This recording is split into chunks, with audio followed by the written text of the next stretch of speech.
Hey everybody, you are welcome into this conversation today about finances and the soul. I'm Tim Austin, your host and creator of this podcast, and today I think is a milestone day, being episode number 30. So thanks to all you regular listeners out there for staying tuned in, and to those who have recently discovered us, I hope you find our content both thought-provoking and encouraging. What's your relationship with money and how is it impacting your soul? Our relationship with money certainly affects our relationships both horizontally with others and vertically with God. But it goes even beyond that. It impacts our own souls. My guests for this episode are Amy Young, founder of Global Trellis, Lori Ferrell, a spiritual director, and Daniel Whitt, a missionary currently transitioning into the profession of personal financial planning. After listening, you may want to head over to the show notes to read their bios and learn more about how you can connect with each of my guests today. So let's engage in a conversation about finances and the soul. You guys, I am going to be honest here. I'm not sure today how I'm coming to this conversation because of the state of my soul, maybe. Because I decided to get an early start on taxes. So I decided to get an early start. So I'm, a little bit preoccupied with some of that, how that goes. We're trying to do a refi on our home. So that's another area. I know that at times my soul is disturbed or squelched or somehow distraught in these times. And so, I'm trying to relate it back to finances, of course, because we're going to talk about finances and the soul. And I can recall many times over our 20 years of living and working overseas, finances keeping me up at night. We're going to talk about some of this and the relationship between finances and the soul. And of course, on top of all that, there's the global pandemic, right? Which is impacting a lot of our listeners. So we have a lot to talk about today. Finances and the soul. Have we bitten off more than we can chew here? Are we raising more questions than answers? But I want to as we dive into this conversation, I just want to hopefully encourage our listeners from something that King David said in Psalm 43, verse 5. He said, "Why, my soul, are you downcast? Why so disturbed within me? Put your hope in God, for I will yet praise him." There's always hope. And I love how King David speaks into this situation he's in his place of being downcast and distraught, and says, "Put your hope in God, I will yet praise him." So that should be an encouragement to all of us today, that there's always hope and encouragement as we follow the Lord into these sometimes deep waters of concern over finances and just the state of our soul. So you guys, why are we connecting these two areas? Let's just kind of talk about this. One feels in terms of finances deeply worldly, and the other spiritual, right? So why are we connecting them, Daniel? Yeah, it was Martin Luther himself who said there's kind of three necessary conversations: the conversation of the heart, the mind, and the purse. So I think there's just commending you, Tim, for just really being willing to go there in this conversation and how finances engage the soul. And Jesus did talk a lot about money, and not to dive so deep into that, but there's a clarity there that finances are linked to our emotions and our soul. In Matthew 6, where your treasure is, there your heart will also be. And I think Jesus is making it clear that there's a soul connection there. And so, it's exciting, a little scary, but exciting to dive into that. And I think some of that maybe concern is maybe with the warnings that come. I think there's an invitation to go there, but there's also a warning that Jesus gives. So, it's clear that Jesus goes there. So I think we're invited to go there as well. And God wants to be in the middle of that relationship, and our relationship with money. He wants to be right in the middle of it, informing it, shining light into it. And I really think that's why Jesus talked about it a lot, is because he wanted to bring light into that place. And though in a lot of, whether it's the parables or his conversations, maybe money itself isn't the actual focus. It's maybe a larger teaching. It's the coming of the kingdom. It's salvation. It's clear something that he knows is a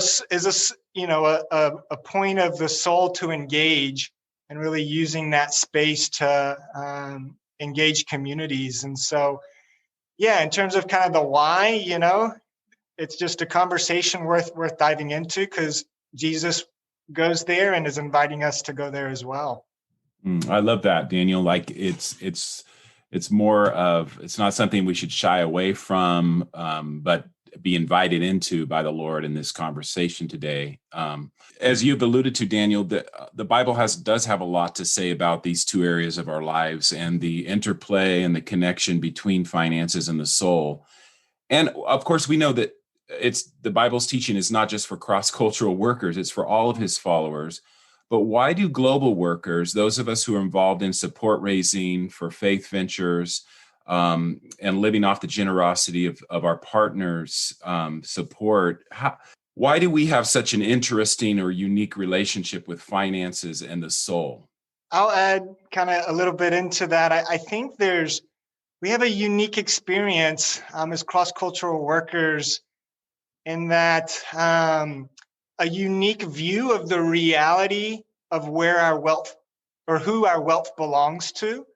We're kind of less tied to this false perception that we earn our money and therefore it is ours, as maybe support raisers.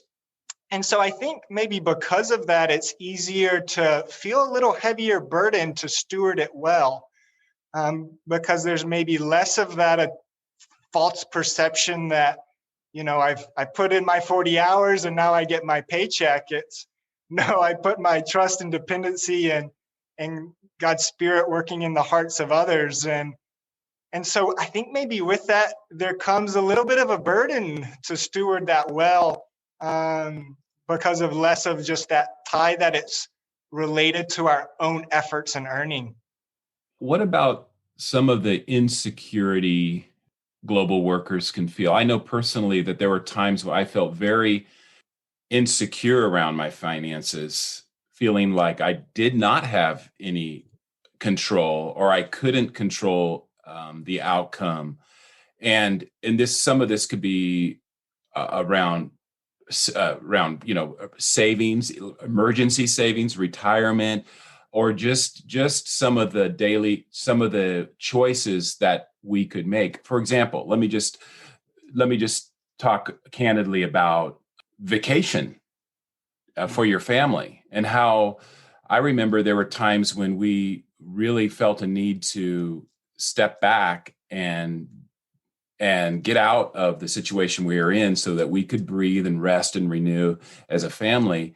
And there's times when you're just not sure, is this a wise use of and good stewardship of finances, asking for permission to use some of our support finances for vacation and travel and things that are good for the soul. So we're talking about the soul here. So does anybody want to speak to that? Well, yes, I do think there's conflict when we see our support raising as, but you hear it often, people saying, well, I don't want to post a picture of us having fun on a vacation, because then they'll wonder why we're on vacation instead of doing our ministry. And as an advocate for soul care and taking care of ourselves, I offered a retreat last year, and one of the women came to me and was like, I can't afford it. I don't have enough support to pay for this retreat, but I really want it. And I was all for finding ways to help her have it. And I did go and ask for some funds to scholarship her. And one of the responses I got was, we can scholarship her, but we want to encourage you to be a voice for soul care being something people raise support for. And that was one of those moments where I realized, that is a part of me advocating not just for soul care, but actually advocating that you be a voice to support, like when you raise support, to say and not apologize that you're raising money to support things that help you be well, and even to educate people. This is helping us stay on the field. Mm-hmm. No, it's not just about ministry till we burn out and die. Like we are inviting you to see us as holistic people. So I think that is something we have to advocate both for ourselves and to our people we support, raise, but we have to help educate them. And maybe that word educate sounds condescending, but, just help them understand this is a way of being for us staying long-term.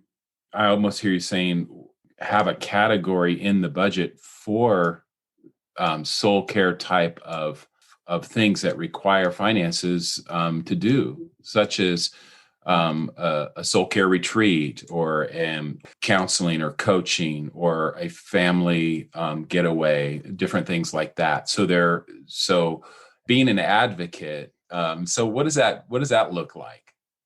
I think being an advocate, as I'm listening to all of this, it's holding a broader perspective than just the current reality. And I think helping people to see the bigger picture, and leaning into those points of tension. Earlier, Tim, when you asked questions of like, why is this conversation maybe difficult to have? And the thought that came to my mind right away is because of the mixed messages we get. Mm-hmm. Before I went to the field, someone that was held up or regarded a historical figure never mentioned support, raising or financial needs in communication with supporters. That person only prayed about them. And I don't mean to say like only prayed. Of course we pray about our financial needs, but then it's confusing. How do we have conversations if that is what is held up as a more spiritual person, is someone who prays and trusts God and then only celebrates like the miraculous working out instead of, I wrote a support letter. I cast a vision, Lori, as Lori was saying, I cast a vision for people to invest in soul care, and they did. That doesn't seem like a very exciting story as someone showed up at my door with whatever. And so I think part of being an advocate is having space for all of it, for the miracles, for the things that we don't publicly share, but also knowing when do I share something and knowing there isn't just one cookie cutter answer. This is what it looks like to be a person of faith and to be a person of financial maturity, to realize there's a lot of different paths and even seasons within our own story where the Lord might ask you to do something different than he's asked you in a different season. Those are the thoughts that come to me when I think of advocacy. That's good. Yeah. Yeah.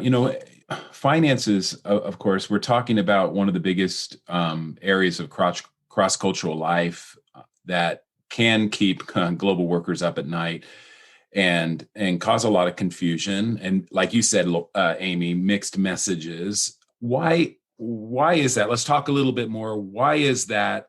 And what can we do about it from a healthy, be kind to your soul perspective? Because there's a lot in some of those messages, they don't sound like they're really advocating for the soul or being kind to the soul of the global worker. So what are some ways we can turn that around into a healthy conversation of be kind to your soul perspective? The thought that comes to mind for me is really a lot of this is coming back to identity and who I am in Christ. I know for myself, sometimes where my struggle with money has been, it's been, and I hate to say this out loud, that's why I'm stuttering and hesitating. It's been a place of security. If I have enough money, I feel more secure. And even then, my definition of what is enough. I've also known cross-cultural workers who their attitude is, look, I raised this money, so my organization doesn't have the right to tell me. And I think that's also getting into some identity stuff of whose money is it? Whose gift is this? And are we seeing our money as a place of provision and security, or a place of still provision, but then a provision of generosity towards us and ways that we can be generous as well. So I'm just thinking, how do I do this in a healthy way? Is I, first of all, have to just get very honest with myself about my identity in Christ and keep coming back to that. And when I veer off a little bit, because we're all going to veer off, but just coming back to, oh, wait, I'm thinking about money maybe in ways that aren't the healthiest, which is a little sign to me I need to do some exploration here with my spiritual director or with a counselor or just with myself and God. So that's not a tidy answer, but again, I don't think this is a tidy topic. No, yeah, you're right. It is not a very tidy topic.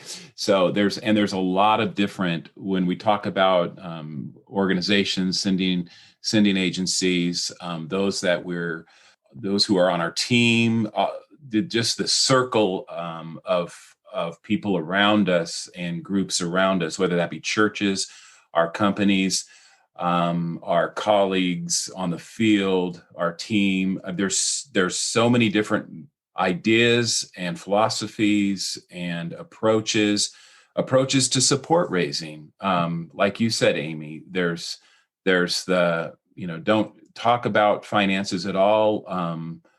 Just share the vision, and by faith, the finances will come in. And there's the other side of communicate clearly what you need, and invite them into that in terms of finances. And then there's maybe a little more something in between there. But how do we open up that healthy conversation and allow for some of these differences of opinion and approaches, but have the conversation stay healthy and positive and moving forward, and leading to a place where, as global workers, we're getting what we need from a soul care perspective. These are all big questions, big challenging questions. Daniel, you want to comment on any of this? Yeah, I would love to. I think what I'd love to share with our listeners, I think, at least initially, because past experiences, as I know Amy and Rory, you as well alluded to, can just there can be some baggage that make even engaging the topic of money really challenging for our souls, that keep us up at night. And so I think putting out there an invitation to really engage, and maybe starting with a place of like, what's my relationship with money? Mm-hmm. I think something that's really challenged me in that journey and feeling a safety to engage that place is really looking even at the morality of money. Because really, in and of itself, it's paper and metal. Mm-hmm. And it's really neither, in and of itself, it's neither worldly or spiritual. Just like the stone or wood of a casted idol. But when that object becomes the object of our affection or our hope, of our souls, then it can take on that worldly character. But when that same stone or wood is used for the purposes of building a home or constructing a bridge, in the same way, money, when it's used in such a way that reflects God's heart, whether it's taking care of ourselves, whether it's caring and serving others, being generous, whether it's honoring our parents or our children through something such as estate planning, it can be incredibly spiritual. And so I feel like that's maybe a safe place for people to begin to engage that conversation. And back to kind of what Amy said of my identity and keeping my identity in check and knowing who am I and really who is God, that can help us start some of that conversation. So it's really what I hear you saying, Daniel. It's a great place to start is, what is my relationship with money? Getting personal with that, really, whether that's with yourself or if you're married, with your spouse. How do we approach this in terms of our relationship with money? That's good. Lori, how about you? Anything you want to add to this? I think that I'm just struck by what Daniel was saying, and our whole conversation from the very beginning, just even being proposed to talk about soul and money. And I think that thoughts that are going through my head, we'll see what comes, but the dichotomy of spiritual and not spiritual is one that probably makes our relationship with money a place of wrestling that we're not always comfortable with. And sometimes the church may not help us with answers because we're not supposed to be attached to our money. And yet, as missionaries, you do need the money to stay. I think it helps us if we're able to not categorize spiritual or not spiritual, because everything can be spiritual in the sense that God will talk to us about money. And so sometimes I think when we're seeing that we have all the money we need and we don't have to wrestle with it, it's probably those times that we forget to talk about it because there's security that comes. And it's the times when we don't have enough that it brings up our relationship that Daniel's talking about, our relationship with the money. It comes up in the times when we feel less secure. And I think those are great times it's going to bring a wrestling, right? We're going to have to wonder, does this mean it's time to go home? Does this mean we just need to try harder to support raise? We need to get the letters out. But as a spiritual director, I think my interest would be, it's less about finding the answers and more about the noticing. How am I experiencing God right now? How does this leave me feeling? Like, does this mean God's not approving of us right now? Is there sin in our life? That might be places we go to first. But actually, what if the relationship with the money being fully supported versus money has dropped? What if it has nothing to do with some of those automatic responses we have of, there's nothing you've done wrong, but now you are in a place as a human being, just like the rest of the world. We have times of a lot and we have times of not as much. So how do we sit with that? How do we remember we are human? We are not only spiritual beings, but we are both. So those are some thoughts swirling around. Lori, that is so on point, because I feel like support raising, as I look back on our 20 years of living and working overseas and the seasons of support raising, it felt like such a roller coaster ride at times of emotional highs and lows. You'd have a good meeting at a church or in a group with supporters. You'd have one that didn't go so well. The finances didn't come through. And if we could do more of what you're talking about, that would seem to level out that emotional roller coaster by grounding us in, well, a lot of these things we're talking about, identity, just taking notice of where we're at and the state of our souls, our who we are. There's so much in that. I love that. I don't know about you guys. Anybody else want to comment on that?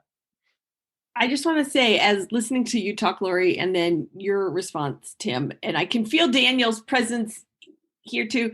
I got tears in my eyes, I think, because these are important conversations that touch on deep things. And I love that we don't have to shy away from them.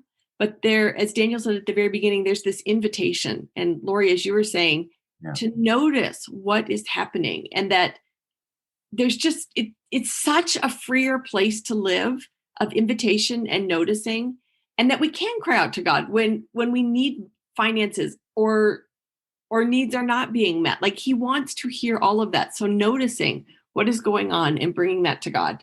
So that was just and so I wanted to notice, wait, I have tears in my eyes.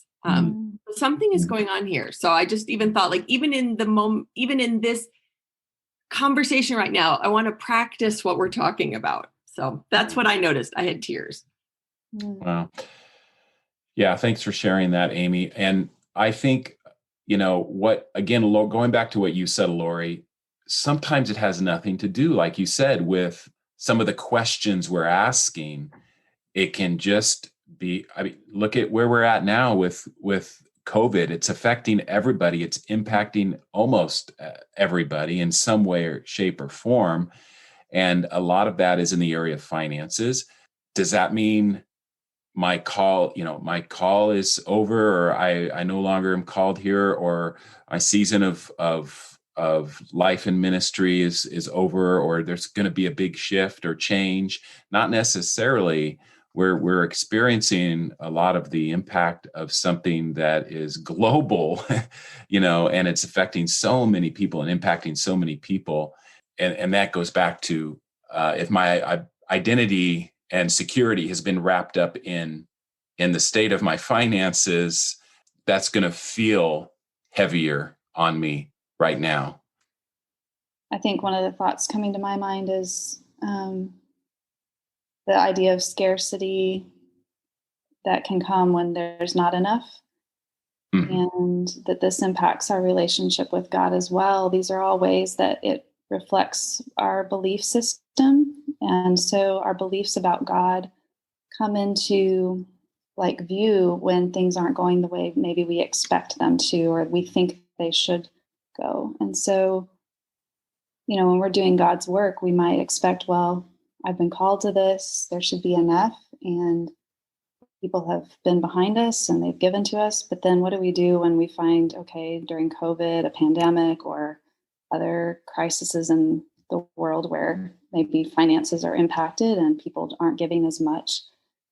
And this impacts everyone, right? This doesn't just impact missionaries, but missionaries feel it when the world feels it. And so then that grappling of scarcity. And I think sometimes what I'll see is, and I'm not saying I've never been guilty of this, I definitely feel I am guilty of that scarcity mindset where there's not enough. And so we start to kind of shut down our generosity towards ourselves, towards the way we are living. I see people, not eating well on the field because they don't have enough. So they start to buy cheaper food and not have as much. And so that impacts your physical health. I mean, there's just so many ways where mm-hmm. our money actually impacts so much more than we even realize, and our mentality of how we live. And I think it definitely gets down to heart issues. So Right. I mean, just this whole area of trusting God for our daily and monthly needs. It's a growth journey for all of us in the global worker community. And it just goes with the territory, this area of trust and walking that out. What about, so let's shift a little bit and talk about some of the long-term financial concerns. I'm thinking about areas of savings like emergency savings and retirement. How do we even give ourselves permission to go there? You mentioned this scarcity mindset when doesn't seem to be enough, but even when there does seem to be enough, how do we give ourselves permission to go there when we are living off the generosity of our financial partners?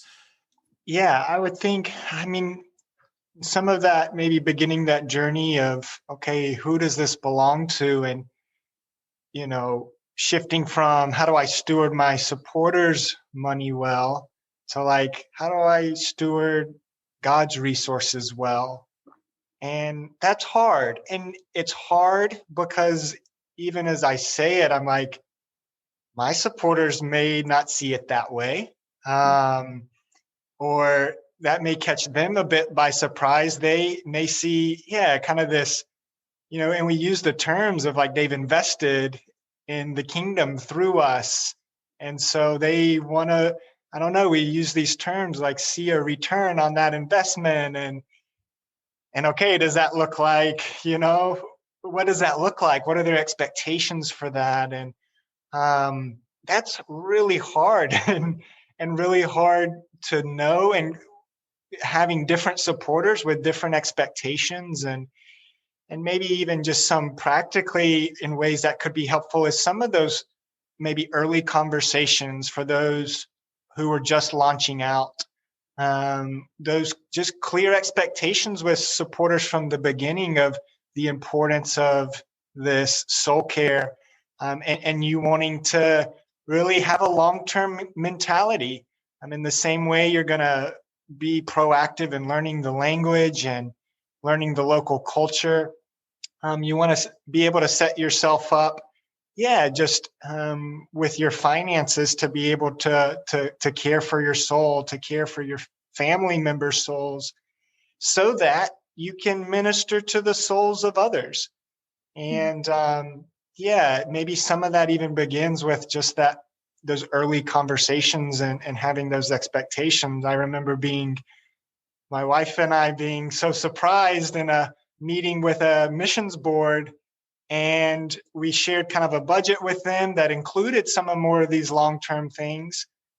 And, they really captured that soul care, I think, sensitivity, and they just wanted to be sure we had money set aside for a date night. And that just kind of really gave us a freedom to hear that those who were standing with us and really seeing us as conduits of God's resources, would share that permission with us. And I think that also helped us give a permission to ourselves, and maybe even give some verbiage to help maybe others who maybe don't communicate that as clearly, to have those expectation conversations even. One thing I think that gets complex for cross-cultural workers is how much of this to make public. And so even as I'm listening to this conversation, I'm thinking all of us are in play, meaning all of us are going to change. The way I think about things now is different than it was 5 years ago. And I hope I keep growing. And in 2 years, I'm thinking differently about things. So no matter where you are, dear listeners, you listen to this, if this is stirring something in you, maybe you don't have to tell anybody. Obviously, if you're married or, family or close friends, but that change can start with you. So maybe you don't have to tell your supporters, I'm going to start investing in retirement, or I'm going to start exploring this. You can just do it.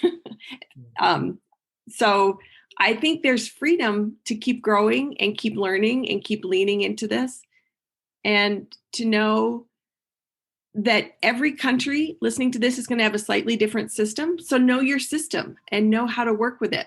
I was also thinking in different eras of cross-cultural workers. Again, we've all heard the stories where they packed their stuff in their coffins because they went to the field to die. That's not the era we live in now. And we do live in an era where agencies aren't providing for retirement the way previous generations did, which is neither good nor bad. It's just a fact. And so I think understanding the era you live in, understanding what are kind of norms, cultural norms of your era or your organization, and taking advantage of them. Instead of sticking your head in the sand and saying, I don't like to think about this. I don't want to. I want someone else to do it for me. To go, okay, well, the person who's going to do it for me or for my marriage or for our family is me, is us. And so I think part of it just comes from being willing to own that and to say, I have some agency here as someone who reflects the image of God. God has granted us with some agency. So that's what I'm thinking. Yeah. Good, Amy. I wonder sometimes that we have, and this might be speaking from 20 years ago, raising support for the first time and reading some of the books that Amy referred to earlier that give us this idea of living by faith. Versus, I guess the other is not living by faith. But Lori, I want to jump in right there. I even hate that. Like, that's living by faith, and this isn't. So yes, I applaud you for going right there. Yes. I'm diving in. Yes, do it. Those voices in our head that we've defined, this is what living by faith looks like, and this is not what living by faith looks like if you talk about your support raising versus just pray about it. And again, I just like to say there's not a right or wrong, and it won't look the same for you as someone else. And so what looks like living by faith for one person isn't going to be what your living by faith has to look like. And so what is the invitation for you? And I also think I'd like to add that it changes each season. And so the young 20-year-old who's not thinking about when they're 65 yet. Fair enough. They don't need to be thinking about how am I going to live at 65? And it's okay if they just raise support for the barest minimum, and they go. But then at some point, probably in their late 20s, especially if marriage, or even if marriage doesn't come along, or 30s, they're going to start to think, you know what, I need money for soul care. I need that vacation. And is that okay that now at whatever age, 30, we'll just say, they decide I need vacation put into my budget. Whereas at 20, I was raising the bare minimum. Now I'm asking for a couple thousand more a year. And I don't, like you said, Amy, you don't have to tell everyone, but people may notice, they may ask, but that's where we have to say, you know what, this is where I am now. Yeah. And then moving to the later in stage, Tim, that you were talking about. Okay, so in our 40s or whatever age comes along, and we've got kids that are aging and starting to get closer to that time where we're aware of college. And yeah, we're going to start to think, okay, is this wrong now that I'm asking for people to give me money that I'm going to save? And if that living by faith has put us in a box where we're not allowed to do that, then I would like to say maybe we need to redefine what living by faith means, and that it's not a one size fits all. It's not one season for all of life.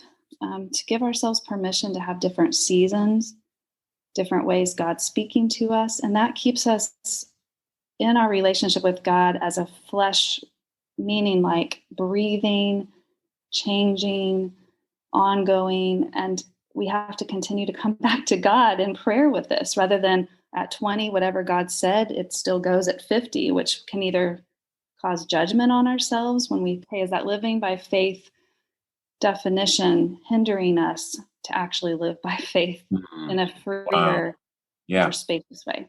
Is that living by faith definition that I have, is it helping or hindering me actually living by faith? That's a great question to go to create some space and to bring before the Lord, to open up a conversation with a trusted friend or a spouse. Boy, that's a great question to land on there, Lori. Thank you for sharing that. Well, as we wrap up here, guys, I feel like there's always a lot more to dive into, to talk about, and maybe we'll return to this topic down the road. But I want to just wrap up our time by asking, what kind of support is available for those in the global community who want to get more intentional about caring for their own souls while attending to the ongoing need of support raising, communicating with donors, finances, all of these things that we've been talking about today? And as I'm asking that question, I'm thinking about who's in the room with me. And we have, each one of us are in various support roles. So I'm asking that question to you, and maybe just each one of us can give a quick response to that. What kind of support is out there for those wanting to maybe dive in deeper to this, or on a more personal level, on a one-on-one level with somebody? Let's talk about that a little bit. Maybe we'll just start with you, Lori. Well, I can't offer financial support, but I can offer, and others in the role of spiritual direction. I think that if there are places where this conversation has maybe resonated or caused you to feel uncomfortable and squirm, those are both places where we notice, either I'm resisting or wanting more. I'd like to grow. I'd like to understand my relationship with money and finances, but I'd also like to hear God's voice in this area. So spiritual directors are just people that can come alongside and companion you in that journey, and any topic, including finances, is welcome. So that is one way that a spiritual director can support you in that journey. Great. Daniel, how about you? Well, yeah, I think what I would speak to is someone who has kind of transitioned off the cross-cultural field and now entering and pursuing becoming a financial planning professional. Very open to just having those general conversations and being a listening ear. and then hopefully a bit of a lamp unto the feet, if you will, into the areas of the disarray. And some of those resources that have been valuable for me, generally speaking, spirituality of fundraising. And Tim, maybe you can put some links in show notes or whatnot. It's a book by Henry Nouwen that's really powerful, just about support raising. There's a group called Ron Blue Institute that just is a Christian perspective of financial management. And some of these more practical resources may be more appropriate for our American listeners. For those international, I think there's still some principles that could be gleaned.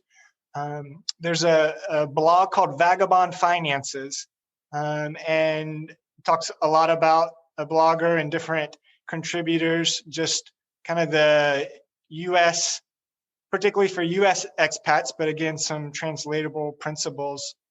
And then I'll throw one out that's a little bit of a challenge because maybe the title may not sit well, but for those who are wanting to take a little bit deeper dive, and especially in terms of the long term and even financial investing, there's a book called The Millionaire Expat. And really what that's about is just for different cross-cultural workers, depending on their host countries, how they can continue to invest for the long term in spite of maybe regulatory permissions in a particular host country versus their tax domicile country. And that book just provides some good insights and kind of for those who are interested in taking a bit of a deeper dive. Good. Thanks, Daniel. And we'll definitely, we can definitely put those links to those resources in the show notes for our listeners. Great. Amy, we'll wrap up with you.